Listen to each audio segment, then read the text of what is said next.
here for you. Fox 4 News starts now. Hey there, everyone. I'm Steve Noviello with a look at what is making news right now across North Texas. First up, Duncanville police need help identifying the gunman who targeted a man outside of his home. Family members say he was likely followed home after cashing his paycheck at the bank. His family shared this surveillance footage with us, showing two suspects in hoodies and masks walking through the front yard. Shots were fired, hitting the 34-year-old victim, Sebastian Avila, twice in the back. His family says his condition is improving, but his injuries may be lifelong. He is doing better. He is no longer on the ventilator, but it's going to be a whole new life for him, and we just need to spread awareness and just be kind with each other because they've changed their lives forever. Police tell us there could be more information released soon. Meantime, the city of Everman, just outside of Fort Worth today, has dedicated a playground in memory of a missing boy who is now presumed dead. It's named Noel Angel Alvarez Playground. Noel was reported missing, you'll recall, back in March, 5 months after he was last seen alive. His mother is charged with capital murder. Police say she fled to India with Noel's stepfather and siblings after her son was reported missing. The playground is at Clyde Pittman Park. It's designed for children with all disabilities like Noel so that it's more inclusive for kids. It's ADA compliant. This is an all AstroTurf surface, so it's very accessible for any child.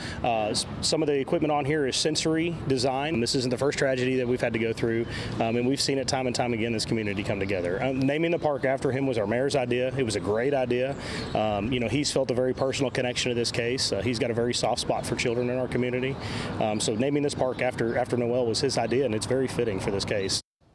Noel's mother is charged right now with capital murder. Texas Governor Greg Abbott has endorsed Donald Trump's bid for a second term as president. That endorsement came yesterday during the former president's trip to the southern border.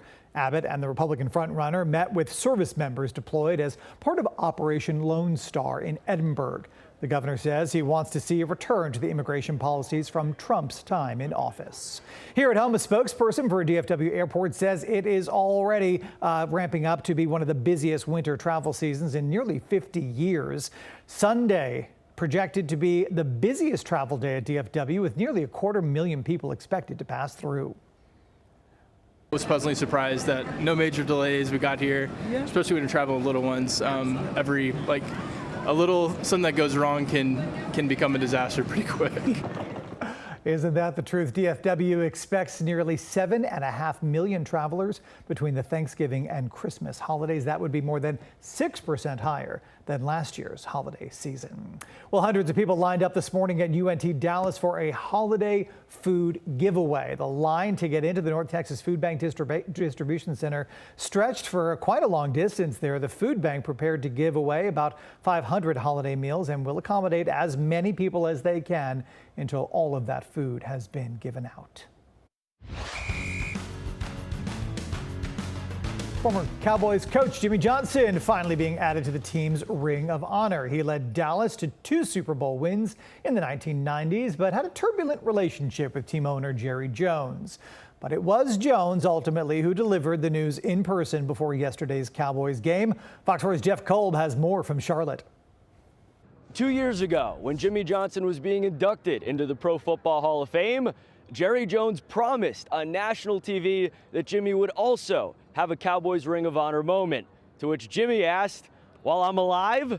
Well, here in Carolina, of all places, Jerry finally committed to a date in front of the whole world with Jimmy right next to him. You've always been in. Okay, it was just a question of when.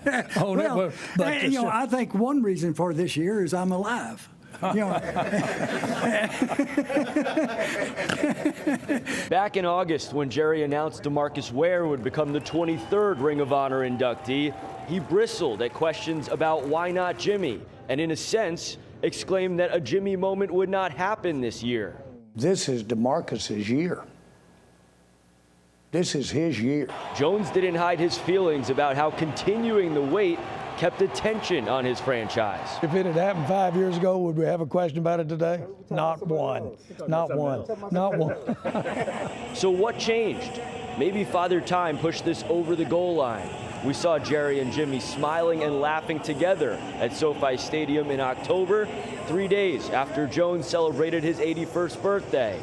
Now Jimmy will finally have his moment before he turns 81 next summer. Certainly there was some a little awkwardness that was happening for not doing it that I guess I anticipated, but I really didn't anticipate it, and so I wouldn't have wanted that to linger any longer at all. For decades, the world speculated about why. Why was Jerry delaying this moment that he himself admitted was inevitable? We never really had a disagreement. And that's surprising to a lot of people. Yeah. But we were always on the same page.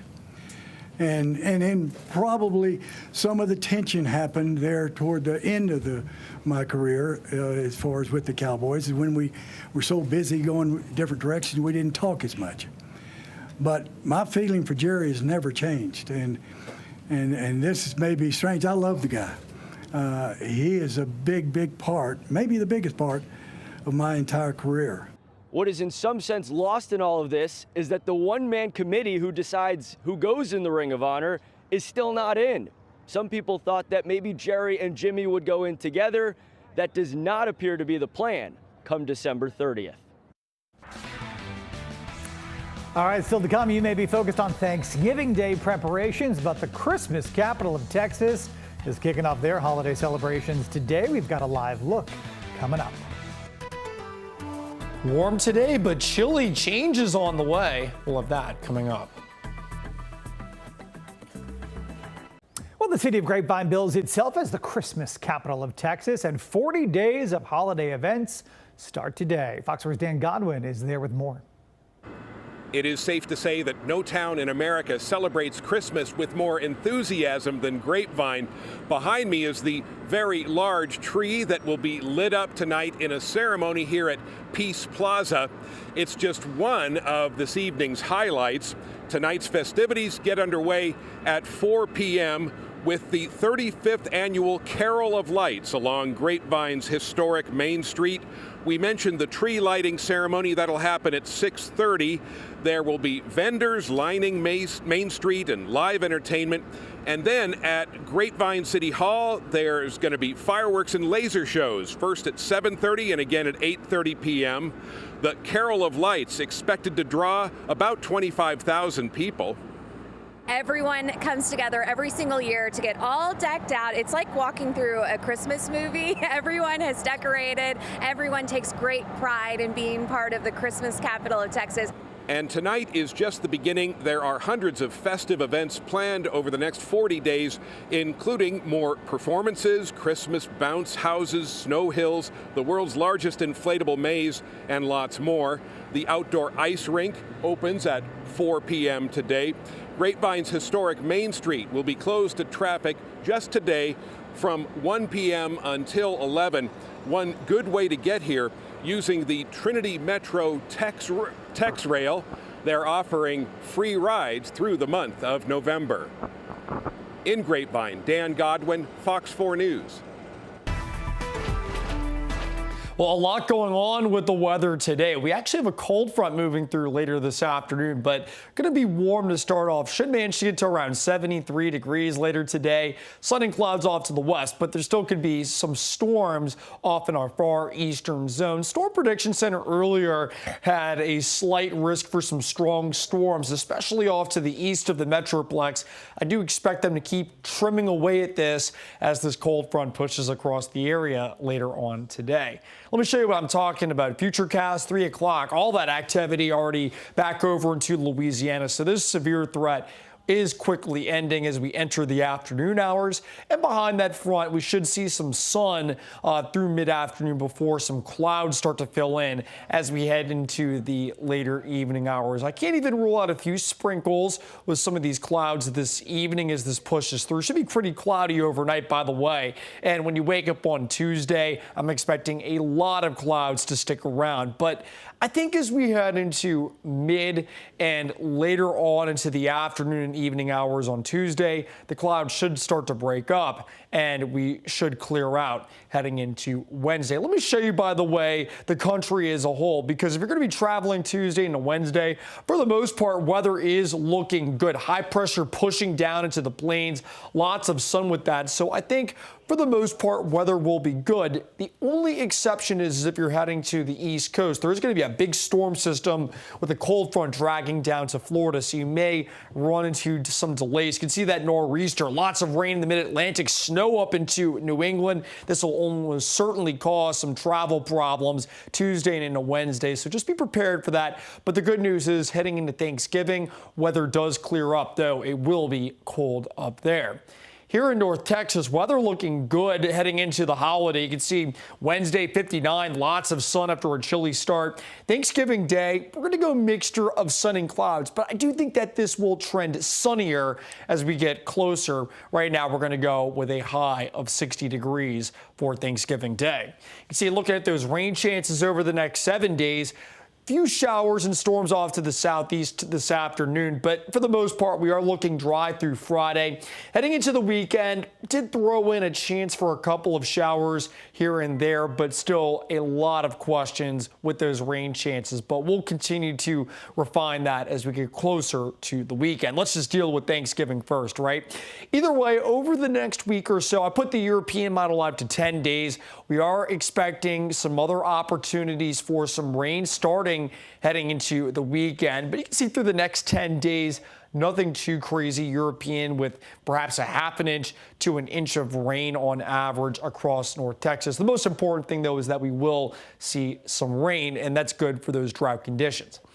All right, so looking around the country, it's warm across the Gulf South, 79 New Orleans, 74 Houston, 71 in DFW, but notice it is chillier up in the northern plains and the Rockies, and that cooler air is on the way down. Look at our lows over the next several days. 39 Wednesday morning, may have to bump that down a little bit more with some 30s on Thanksgiving morning as well. But either way, below average with lows in the 40s in the morning.